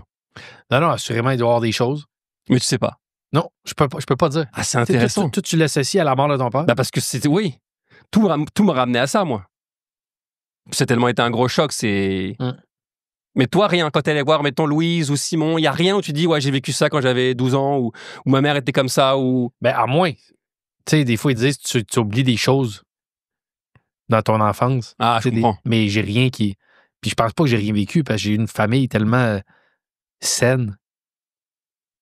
C'est fascinant, quand même. Des parents aimants, frères, sœurs aimants. Ouais, je comprends. Respectueux, tout ça. Mais après, peut-être que non. J'adore la conversation. OK. J'adore ça. Mais? Je m'inquiète parce que c'est intéressant. Parce que c'est arrivé des épisodes que je trouve super intéressants, mais les gens, ce qu'ils consomment, c'est la peine d'amour. Fait que j'aimerais, parce que j'ai 1000 autres sujets dont je veux te parler, mais juste closer avec Marie, si tu me permets. Vas-y. Comment t'as fait, parce que moi, ce qui me fascine de votre rupture, je le dis, moi, tous les couples qui se sont laissés, qui reviennent ensemble, finalement, ils se relaissent. Ça marche pas. les mêmes problèmes reviennent. Vous autres, comme je te dis, je connais juste 2 couples dans tout mon entourage qui sont revenus ensemble à long terme, puis qui ont l'air plus heureux ensemble, puis que ça dure. Toi, tu fais partie d'un de ces 2 couples-là. Avec Marie, comment tu as géré cette année-là? T'es détruit, tu consultes déjà, t'es déjà proactif déjà dans ta quête du bonheur. Comment tu vis cette année-là? Puis, votre retour ensemble, qu'est-ce qui fait que là, les 2 vous sentez plus comblés là-dedans? Je pense, moi, je suis triste quand elle me décide de partir. Et après, je pense que je l'ai quand même bien vécu de mon souvenir. Ça m'a fait du bien. Ah ouais? Ouais, parce que j'avais jamais été célibataire adulte. Et quand je dis adulte, pour moi, à 20 ans, je n'étais pas adulte. J'étais très, très, très, très, très immature. En fait, je suis encore très immature, mais j'étais extrêmement immature, plus conscient, en fait. J'avais jamais été célibataire, plus conscient. Donc, libre de faire ce que je veux, quand je veux, tu vois. Et moi, je pense de mémoire que je l'ai bien vécu. Je l'ai bien vécu. Maintenant, la question la plus importante, je pense, c'est pourquoi on s'est remis ensemble. Qu'est-ce qui fait qu'on s'est remis ensemble? Ouais. Je pense la raison pour laquelle le couple, c'est le plus challengeant. C'est très challengeant, un couple. Et en même temps, c'est un moteur d'évolution énorme. C'est qu'en fait, c'est jamais l'autre le problème. Si tu quittes ta blonde ou ton chum, dans beaucoup de cas, pas dans tous les cas, parce qu'il y a quelque chose qui te dérange chez l'autre, tu vas retrouver la même chose chez une autre personne. Souvent. Tu sais l'expression « l'herbe est pas plus verte chez le voisin ». Ouais. Souvent, tu quittes une personne et tu retrouves la même chose et tu retombes sur le même genre de personne après, puis le même genre de personne après. Parce que le problème vient pas de l'autre personne. Et ça, je pense qu'on l'avait compris avec Marie. C'est que l'autre est simplement un miroir de ce qu'on est. Et tu vois, on avait encore une discussion avant que je vienne ici, challengeante. Parce qu'en couple, t'en as souvent, si t'es sincère, à moins que tu mettes tout sous le tapis, mais on en avait une. Et maintenant, j'ai assez de conscience quand je me sens en colère ou frustré ou gossé pour réaliser rapidement que le problème vient de moi. Si je me sens en colère ou frustré, c'est parce que je sais qu'il y a quelque chose à l'intérieur de moi qui bloque. Si les choses me font plus rien, c'est que la chose, c'est réglé. Mais je sais que Marie, c'est juste un miroir de ce que je suis et je pense que je suis un miroir de ce qu'elle est. Donc je pense qu'on a été assez... on avait cette vision de se dire, si on se laisse, on va regalérer dans le couple d'après. On va dire, si Marie, c'est un miroir de toi, t'es une calisse de belle fille, tabarnak. Non, mais est-ce que ce que je te dis fait du sens? Ouais. Mais ça, c'est que ça, c'est... Vous prenez conscience de ça en vieillissant. Mais c'est ça dont vous avez pris conscience qui fait que vous revenez ensemble? Je pense Marie, elle a jamais voulu quitter, elle voulait un break. C'était un break, c'était pas une séparation.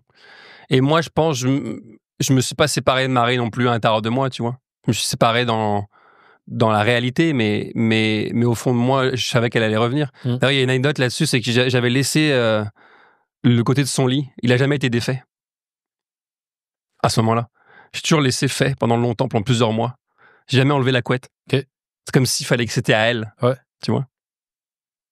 Et tout ça pour te dire que je pense qu'on a eu cette conscience de se dire on va le faire ensemble. Et puis ça a été dur, là. On a failli se laisser 642 fois en 16 ans de couple. 15 ans, 16 ans. On a 600, mais minimum, Alex, je te dis. Il y en a eu des chicanes, il y en a eu des... Encore tout à l'heure. On a eu, pas une chicane forte, mais on a eu un désaccord et on se parle pendant une bonne demi-heure. Et souvent, c'est qu'un des deux doit comprendre quelque chose et je sais que tu n'as pas aimé le mot, mais contrairement à Céline Dion, changer quelque chose. Pas changer pour l'autre, changer pour le mieux de soi. Tu vois? En disant, si j'arrive à passer ça, je vais me sentir mieux en tant qu'être humain. Et puis, naturellement, la dynamique avec l'autre sera mieux. Mais je pense que c'est la raison pour laquelle on est resté ensemble, parce qu'on sait que c'était mieux de rester ensemble et de vouloir évoluer et guérir ensemble que séparer. Quelqu'un qui regarde le podcast, parce que je l'ai vendu comme ça dès le départ, parce que je sais que les épisodes attirent la thématique de la... Si quelqu'un voit une thématique qui se sent concerné, il va vouloir écouter cet épisode-là à la carte. Ouais. Quelqu'un qui se dirait... puis là, je suggère à personne d'entretenir des faux espoirs, mais quelqu'un qui se dit... Un couple qui reprendrait, puis qui se dise... Je sais que c'est une minorité de couples qui se laissent, qui reviennent ensemble à long terme. Souvent, je serais curieux de voir les stats, mais souvent, les gens se relaissent par la suite. Vous autres, ça dure. Ça fait plusieurs années. 16 ans. Mais même après la rupture, C'était en 2017, la rupture. un autre 8 ans, quand même. Puis peut-être même plus que ça, là, dans le sens, à vie peut-être. Chaque personne est différente, mais si tu avais à dire un conseil ou deux pour qu'un couple qui avait des failles devienne un couple qui fonctionne mieux. Je pense avoir une profonde envie de... avoir le courage de se regarder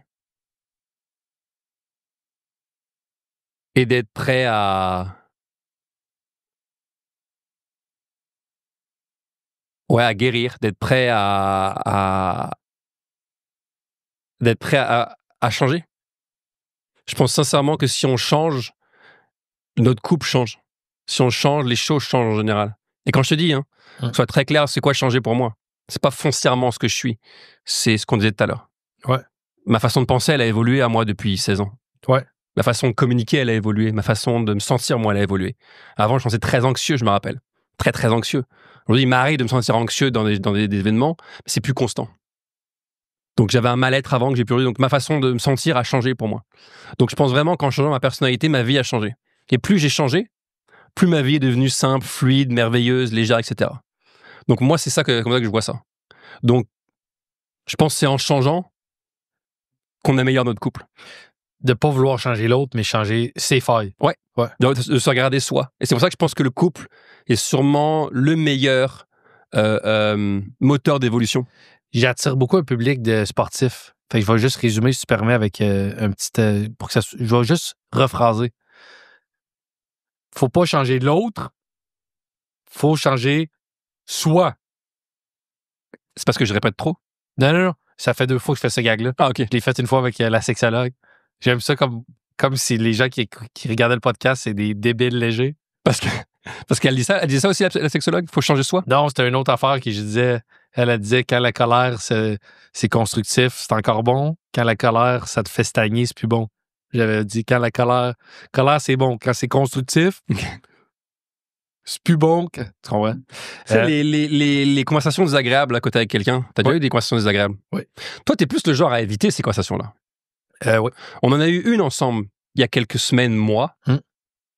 C'était la première, je pense, vraie deep où on s'est dit nos affaires. Ouais. Mais ça fait 15 ans qu'on est amis, 20 ans qu'on est amis. Ouais. Je pense que t'es plus le genre à vouloir éviter ça. En général. Ouais. On peut dire ça en général? Assurément. J'aime mieux statu quo. Statu quo. Et je pense que la plupart des gens préfèrent statu quo. Dans leur métier, dans leur relation, en disant « je vais pas aller là-dedans ». Et moi, j'ai appris et j'ai l'impression que la clé est là, de plonger dans un truc qui est hyper désagréable. Pour ressortir de là, t'as vu, on est sorti de notre discussion beaucoup plus léger, toi et moi? Oui, mais je sens que c'est pas fini. À quel niveau? Moi, j'ai encore des efforts à faire, parce que je vais le dire, on t'a arrêté de me parler à un certain moment. Oui. Parce que tu trouvais que je m'impliquais pas autant que toi dans notre amitié. Oui. C'était comme une rupture amicale. C'est vrai qu'on a eu une rupture, toi et moi? Qui a fait mal. Et on a eu une rupture, toi et moi?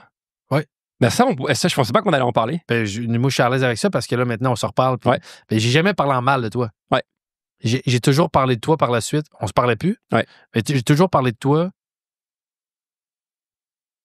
comme si on était encore amis. Ce que je veux dire, c'est que je me suis jamais laissé à me permettre un commentaire sur toi. Enfin, je me disais, c'est pas honorable. Je veux dire, on était amis. Mettons, si on s'était pu reparler, on était amis 15 ans. Je vois pas pourquoi je dénigrerais cette relation-là, puis cette personne-là. Finalement, on s'est reparlé, puis on s'est dit un peu les choses.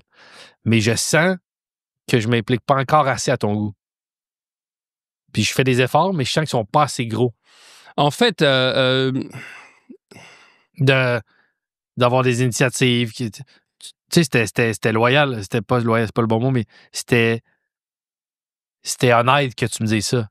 Tu sais, j'avoue que c'est comme en couple, même affaire. Si tu sens que c'est que toi qui proposes, puis puis que l'autre, en plus, vilain défaut que j'ai, je réponds pas tout le temps vite, à un moment donné, tu sens comme ce que tu ressentais, que pourtant, c'est pas vrai. Si on mettait un détecteur, une sonde à amour pour l'autre, c'est égal. Mais je peux comprendre qu'à un moment donné, tu sentais que, OK, ben il s'en calisse. Puis c'est moi qui...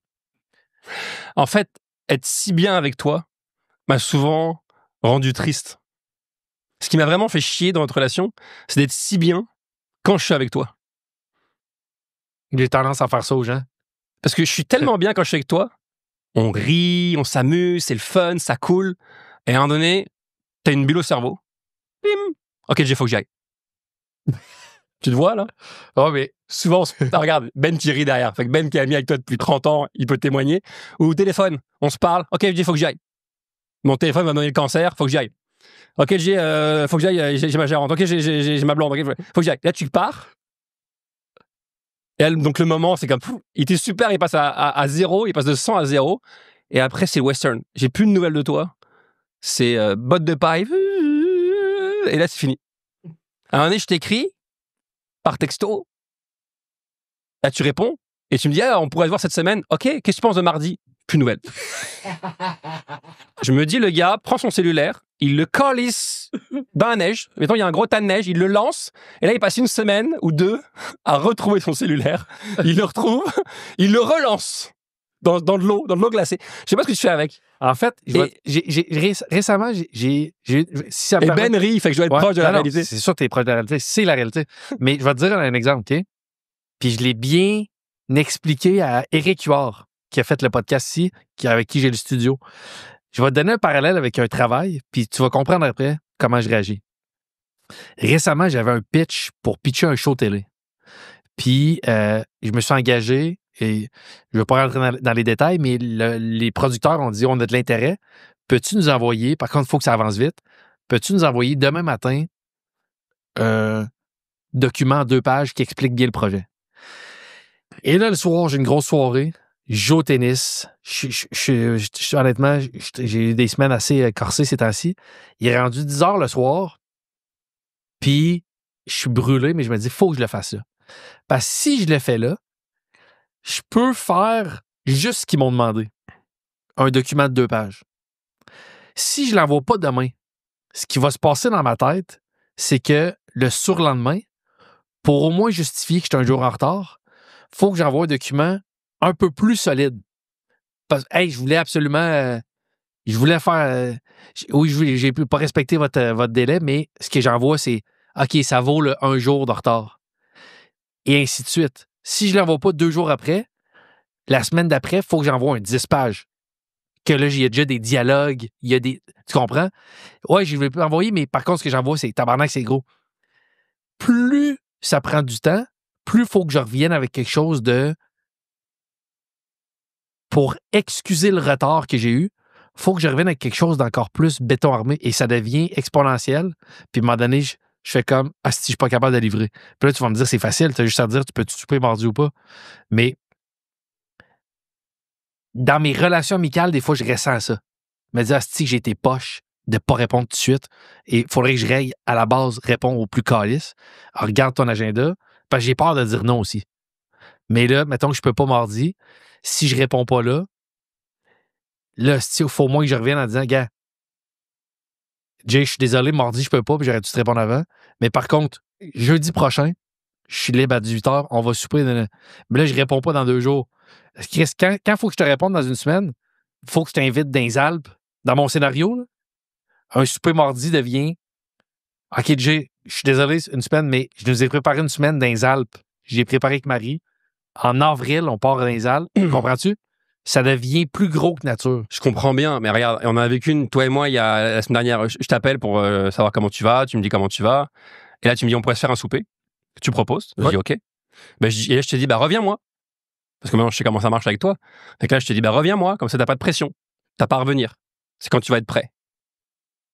À date, t'es toujours pas prêt. Parce que je te passe ce texto de ta part pour me dire. Non, mais je savais qu'on se voyait. Ben non. Ben non, tu m'as invité à ton podcast il y a 2 jours. Ben là, ça fait une semaine que je parle de ça. Ben non, tu m'as envoyé un texto vocal, il y a 5 jours. Oh, oui. Mais l'invitation à manger, c'était il y a 2 semaines. Ton histoire, ton scénario, il y a des trous. Non, il n'y a pas de trou. Non, il n'y a pas de trou. Mais c'est correct. Et en fait, je pense que maintenant que je me suis vidé le cœur avec toi là-dessus, je pense que j'ai accepté qu'il va y avoir un silence radio de 4 mois. Non. Plus de 4 mois, par contre. Non, mais je l'ai accepté. Non. Je suis plus triste de ça. Non! C'est-à-dire que ma relation avec toi, moi, je pense qu'une belle relation amicale, c'est une relation qui est nourrissante. Et d'ailleurs, une relation amoureuse nourrissante. C'est-à-dire que quand tu passes un moment avec l'autre, on partage, on s'échange, et tu sors de là nourri. Tu te dis, waouh, je me sens bien, je me sens nourri. Tu as envie de revoir l'autre personne, que tu passes des bons moments. Et je suis toujours nourri avec toi. J'ai jamais pas été nourri depuis 20 ans avec toi quand on s'est vu. Et ensuite, avant, j'ai longtemps été triste de dire, bah, il est parti. Il est parti. Et donc, c'est pas comme ça que j'ai envie de traiter mes relations amicales. Et à un moment, je me suis dit, moi, par contre, je te dois du respect comme à tout le monde. C'est un défaut qu'on me reproche dans toutes les sphères de ma vie. Ma soeur, mon frère, mes parents, ma gérante, tous mes bons amis, mes amis éloignés, puis même des fréquentations d'eux. Puis quand j'étais en couple, une amoureuse. Faut vraiment que j'améliore ça. Ça, c'est sûr. Par respect ou apparence de respect à quelqu'un, même si moi, je sais que je manque pas de respect, quelqu'un peut le prendre comme un manque de respect. Par contre, moi, il y a de quoi que j'aime aussi dans quelque chose de spontané. Tu sais, tu me dis, moi aussi, j'ai tout le temps eu du fun avec toi. Chaque fois qu'on se voit, c'est... Sauf que je pense que j'ai de la misère à être régulier dans rien dans ma vie. Dans tout. pas vrai, tu vas jouer au tennis toutes les semaines. C'est ma seule chose que j'ai réussi à taffer. Mais moi, j'aime arriver chez vous sans... Tu te crosses aussi? Tout le temps. Voilà. Mais j'aime arriver chez vous sans avoir appelé. Je sais, ça c'est vrai. J'aime cogner. C'est même si c'est à 20 minutes de chez nous. Là. Mais je prends mon char. Puis je suis un épais parce que une fois sur deux, vous n'êtes pas là. Mais avoue que l'autre fois, quand t'es là, c'est le fun. Marie me parle encore de la fois où t'es venu. Elle a toujours pas compris. T'arrives à la maison, on jase, et d'un coup, tu te lèves. Puis je pense que t'avais rendez-vous avec ton... Ouais, c'est ça, je vous l'avais dit. Puis t'es parti. Non, pas elle. T'es arrivé là. Ça va, ouais. Et ok, faut que j'aille. T'es parti. Et Marie, je pense, elle a toujours pas remis de ça. Elle dit, il est parti. Je comprends. Il vient, il repart. Mais je sais que Marie m'aime quand même. Mais elle t'adore. Ouais, c'est ça. Et c'est ça. Non, écoute-moi, c'est ça le problème. C'est ça que tu fais chier. Et ça, je pense que tous tes amis, ta famille vont être d'accord. C'est que t'es tellement aimable. On t'aime tellement. Tu vois, j'ai arrêté ma relation avec toi. Je pensais pas que ça s'arrêtait une relation en tant qu'adulte. Parce que tu dis pas, hey, toi et moi, c'est fini. Parce que je te rappelle ce qui s'était passé. On avait rendez-vous ensemble chez nous. T'es pas venu. Tu devais venir manger, là. Rendez-vous, 19h à la maison, je te fais à manger. Je te fais à manger, attends. 19h50, pas de nouvelles. Je t'appelle, tu réponds pas. J'appelle ta blonde à l'époque, Mariana. Bah oui, il est à côté de moi, il jase, il boit une bière. Il est 20h. Attends, à ma défense, ça, tu m'as jamais cru. T'avais oublié? Non. Tu l'avais pas noté? Je l'ai noté le mercredi. Ok, donc tu t'es trompé. Hein? Tu t'es trompé.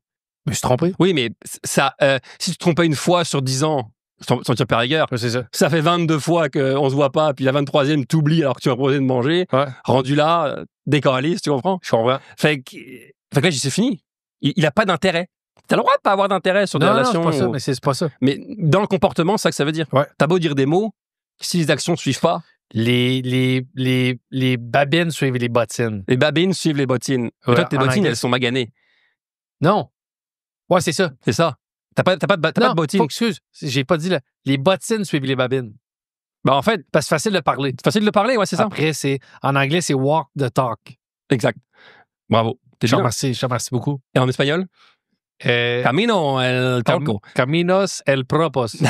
et donc là, je dis, c'est fini, en fait. Ça m'intéresse plus d'avoir cette relation-là. Mais une relation d'adulte, ça se termine pas. T'as jamais vu des amis qui font, hey, bye bye bye, c'est fini. Oh, ouais. Je sais pas comment tu termines une relation amicale. À moins qu'il y ait vraiment un événement où tu couches avec ma blonde, genre. Où là, c'est évident. Mais sinon, hey, Alex, c'est fini. Ouais, ça, si c'est arrivé, c'est quelque chose qui t'aurais de la misère à tolérer, ça. Et donc, si notre relation arrête. Et donc, les 9 mois de break, c'est pas quelque chose qui aurait dû arriver, mettons ça. Et donc, notre relation se termine. Et 9 mois plus tard, ou je sais plus 10 mois, Marie accouche d'une nouvelle petite fille. Et je t'aime tellement que je décide de te rappeler dans le parking de l'hôpital. C'est à ce point-là que les gens t'aiment. Mais tu n'y arrives pas, man. Et je pense que j'ai accepté que tu n'y arrives pas. J'ai accepté que pour l'instant, tu décides d'être comme ça. Pour l'instant, tu décides que tes amitiés, tu les traites... Ah non, moi, j'ai cru que c'était moi que tu faisais comme ça. Je pensais que c'était juste avec moi. Je me suis dit, c'est juste avec moi. C'est juste moi, puis c'est correct. Peut-être qu'avec Ben et avec ses amis Hugo, ou ça, et en fait, non, j'ai commencé à comprendre en leur parlant que tu étais comme ça avec tout le monde. Non, mais Hugo, j'ai moins à leur texter ces temps-ci. Il est moins joignable. Moins joignable. Mais en fait, non, t'es comme ça. Et donc, je pense que j'ai accepté que je te vois. C'est le fun, comme là, on se voit. Et après, je sais que j'ai une séance radio jusqu'au mois de... Non, t'arrêtes de dire ça. Juillet ou... Non, t'arrêtes de dire ça. Te baigner. Mais t'aimes pas te baigner, fait que tu vas même pas à la piscine. Mais Ben tu non, comprends? J'aime pas me baigner longtemps, mais me baigner avec ta fille, qu'on joue, qu'elle saute dans l'eau, qu'on fasse des coups. J'aime pas juste être dans l'eau et rien calisser. Et Marie m'a demandé souvent, elle m'a dit, mais pourquoi tu gardes ta relation avec Alex si elle te nourrit pas et s'il disparaît, pourquoi tu... Et je pense que la vraie réponse, parce que je t'aime trop, en fait. Et je peux pas... J'ai essayé de te quitter. J'ai pas réussi. J'ai essayé, j'ai pas réussi. Je t'ai rappelé. J'ai été épais, mais je t'ai rappelé. Fait que je suis pris à accepter ce que t'es. Moi, je vais te dire, j'ai quelque chose à te dire. Quand, mettons, il y a de quoi qui t'irrite dans notre amitié, je suis le miroir de toi, mon gars. c'est quelque chose chez toi que t'aimes pas. Mais peut-être que je suis ce gars, des fois, qui rappelle pas, je pense. Peut-être que je suis ce gars-là Ben qui est non. pas Ben non, non. assidu. Alors, t'es assidu. Mais je pense que, ouais, en général, si tu m'écris, en général, je Ouais. répondrai. Ben non, t'es assidu as fuck. Mais en fait, c'est ça, j'ai accepté comme t'es, Alex. Jay, c'est un entretien super. Mais, J'ai une dernière question. c'est fini, là? C'est pas Ok. obligé de finir. Il y a 2-3 autres sujets. OK. Mais la rupture, je suis content, on l'a abordé. Ouais. Puis c'était bien expliqué. Puis ça peut être, honnêtement, moi, j'ai envie de dire, entretenez pas de l'espoir à tout prix, là, parce que je trouve aussi qu'une rupture, ça peut être la mauvaise option de tenter de revenir ensemble. Ben, elle est bonne si les deux décident qu'ils vont travailler sur eux. Ouais. Puis comme vous, c'était le cas. Ouais. Mais je trouve que ça peut être encourageant pour quelqu'un qui serait dans une démarche comme ça. Ben, bien sûr. On revient ensemble, puis ça se peut. La preuve, depuis votre retour, 2 beaux enfants, c'est vrai que je vous sens plus... Heureux ensemble. ouais, vraiment. Ouais. Puis aussi, vous êtes aussi le couple qui communique le plus ouvertement. Ouais. Peut-être avec toutes les thérapies puis tout ça, mais je pense que vous gardez rien en dessous du tapis. Non. Tu sais, vous vous dites, moi, c'est arrivé que je suis arrivé, des fois on soupe, là, les quelques fois que j'ai honoré mes soupers, j'arrive avec une bouteille de vin, puis des fois, vous n'êtes pas tout le temps en train de vous chicaner, mais c'est déjà arrivé. Ouais. En passant, Alex, il y a 15 minutes, on s'est chicané, puis même, vous me dites des fois le sujet, là, tu sais. Ouais. Puis pas la ville lynchale, juste là, c'est réglé, mais sache qu'il y a 30 minutes, on a eu puis des fois, on en parle, puis tu sais, vous êtes très, très... c'est ça, vous communiquez tout, je trouve, vous semblez communiquer tout au fur et à mesure. Ouais. Ce qui était peut-être pas le cas avant. Non. Fait que ça, c'est peut-être ce qui a changé beaucoup chez vous. Ce qu'on faisait à l'époque, je me rappelle, j'avais lu dans un livre que les Amérindiens, je pense que c'est les Amérindiens qui font ça, pour se parler, ils laissent rien. Et ce Je pense qu'on peut plus dire ça. Amérindiens? Première Nation. Ah, OK. Parce que c'est comme si... je pense Ok. que le terme est pas... OK. Ouais. Bon, ben, les Premières Nations, je sais plus. C'est les gens, il y a des gens. Les premiers habitants du Canada. Ouais. Ça va, ça? Ouais. Caliste. Je suis tanné du wokisme. Non, parce que comment ils le voient, puis en passant, je pense que pourquoi on peut pas dire ça, c'est qu'eux ont toujours vécu ici. Puis là, vu que les colonisateurs, les grands explorateurs cherchaient l'Inde, puis là, finalement, ils les ont appelés les Indiens d'Amérique. Eux autres, je pense, puis je sais pas si je suis pas un expert loin de là, OK. mais pour eux, c'est péjoratif d'être appelé comme ça. OK. On a toujours été ici. Mais Amérindien, c'est péjoratif aussi? Ouais, c'est les Amérindiens veut dire les Indiens d'Amérique. Ah, je savais pas que c'était péjoratif. OK. Bon, ben alors, les premiers habitants du Canada. Les Premières Nations. Les Premières Nations. J'avais lu un jour un livre et il disait que pour communiquer, ils communiquaient beaucoup et ils avaient un bâton de parole. Ah oui. Parce que souvent, quand tu discutes avec quelqu'un, rapidement, l'émotionnel embarque. Surtout dans un couple. Ouais. La colère, la frustration. Ben non, ça monte souvent très rapidement.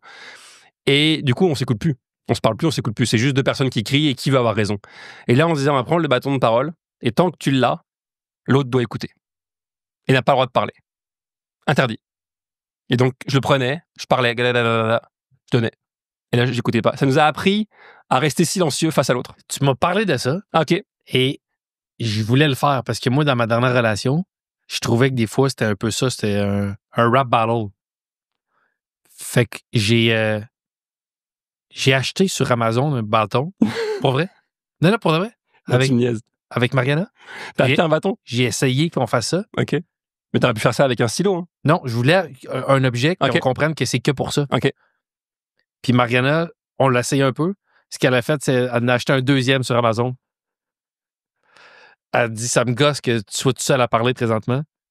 Non, tu me niaises. Fait qu'on avait chacun notre bâton de parole. C'est vrai? Non. Ok, c'est pas vrai. Mais c'est très drôle. Ouais, je te remercie beaucoup. C'est hyper drôle. Je te remercie.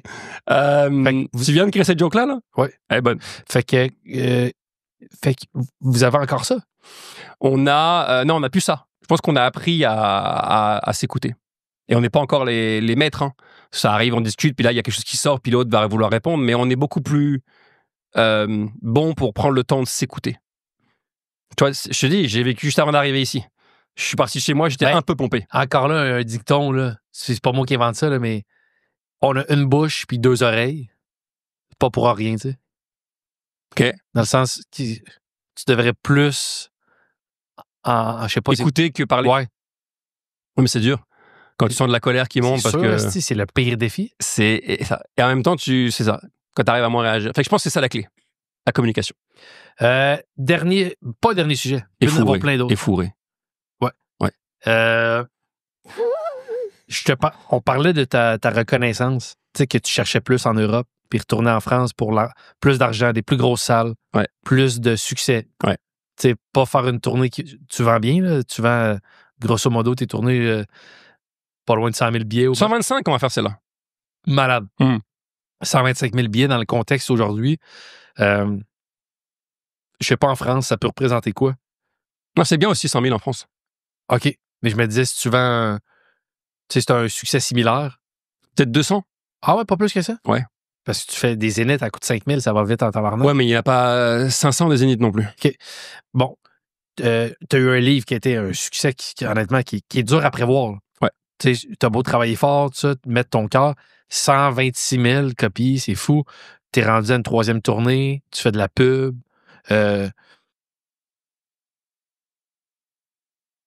Les critiques de ton show ont été rudes. Ouais. Je me rappelle encore, je t'ai appelé le lendemain matin. Moi, j'étais dans la salle à la première médiatique. Ouais. Puis, c'est dans les critiques les plus rudes que j'ai vues pour un show d'humour. Ah ouais. Hein. Ben, tu sais, je disais, c'était... Puis pourtant, ça riait. Puis il y a des choses là-dedans que je peux comprendre. Tu sais, une critique, moi, je la lisais. Le show que j'ai vu hier, puis je lis la critique, il y a des choses que... Tu sais, certains sujets, des fois... Puis un show, ça évolue toujours aussi, là, mais le show que j'avais vu à la toute première, certains sujets, ça, c'était un peu plus cliché, mais... je me rappelle, t'étais quand même zen pour le contexte. Corrige-moi si je me trompe, mais je pense que t'étais ébranlé. Ouais. Parce que Chris, ça fait mal, tu sais. Mais t'as vite été quand même dans l'acceptation. Ouais. Parle-moi de ton état à ce moment-là. Parle-moi de... En fait, il y a deux choses dans ce que tu dis. Quand on dit en humour, c'est cliché ou ci ou ça, pour moi, ça n'avait pas de sens. Pour moi, c'est drôle. Point. C'est drôle. C'est drôle, y a-t-il des gens dans la salle? C'est cliché, si ça, et oui, ils réinventent rien, et alors? Tu fais un métier, tu fais pas pour les gens, l'industrie aussi, tu le fais pour le public. Est-ce qu'eux, ils passent un bon moment? Est-ce qu'ils sont divertis? Est-ce qu'ils en ont pour leur argent et pour leur temps? Si la réponse est oui, c'est fini.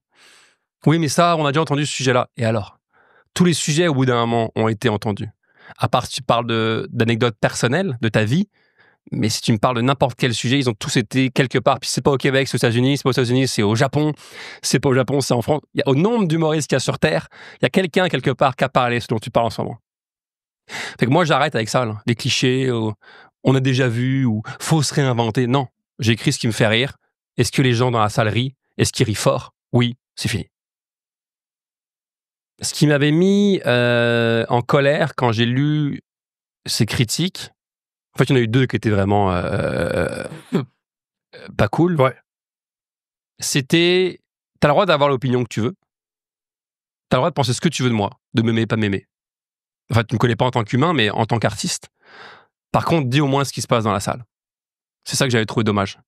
C'est que la critique, qui était la critique de la presse, il disait ce qu'il pensait du show et clairement, il avait des issues avec certains sujets parce que clairement, tu voyais que ça l'avait mis vraiment en colère, même ça peut-être ça l'avait blessé. Je sais pas exactement, je le connais pas ce monsieur-là. Mais je me dis au moins, dis que ça arrive dans la salle. Dis que clairement, il y avait 1200 personnes puis que ça riait fort. Puis là, t'es témoin. Là. Je dis, tu sais, je veux dire, ça riait fort. Puis il rit fort ce show-là. J'en ai fait des shows où ça riait pas. Il riait fort. Fait que dis au moins ce qui se passe. Dis, moi, j'aime pas pour telle raison. Par contre, il y a un public. Tu comprends Là, je vais prendre une comparaison boiteuse, mais les films de Rocky, là, c'est pas tout le monde qui tripe sur les films de Rocky. Là. C'est pas un chef-d'œuvre comme, je sais pas moi, la liste de Chandler. Mais c'est Rocky, il y a beaucoup, beaucoup de monde, des millions de gens qui ont adoré ce film-là. Fait que dis, moi, j'ai pas aimé pour telle raison. Par contre, dis, il y a un République, les gens rient. Puis la preuve, je vais vendre 125 000 billets. Fait que soit il y a 125 000 épais qui comprennent pas ce que je dis, soit il y a 125 000 personnes qui viennent parce qu'ils passent un bon moment, ils sont divertis et c'est leur genre d'humour. Tu comprends? Donc c'est ça que je reproche à cette critique-là. C'est de pas avoir dit ce qui se passait dans la salle. On dirait que j'avais fait un show juste pour lui et que son opinion valait pour tout le Québec. Ben non, elle vaut pour toi. Tu as le droit de l'avoir, ton opinion, mais dans ce cas-là, dis au moins ce qui se passe aussi. C'est ça c'est ça qui m'a mis en colère. Je comprends. Par rapport à cette critique-là. Jay, il faut que j'y aille. Ok, c'est ça. Je vais finir comme... Mais ça fait du sens. Puis là, c'est pas forcément le chef. Peut-être que les gens sont pas intéressés par ça, mais il y avait une belle phrase je crois que c'est Gilles Latulippe, qui disait « Demander aux artistes ce qu'ils pensent des critiques, c'est comme demander aux statues ce qu'ils pensent des pigeons. » Ah, wow. Je la trouve bonne. Parce qu'en fait, finalement, ils n'ont plus aucun impact. Zéro impact, ces critiques négatives-là. J'ai vendu des billets, ça a fonctionné, mon public est venu, les salles sont pleines.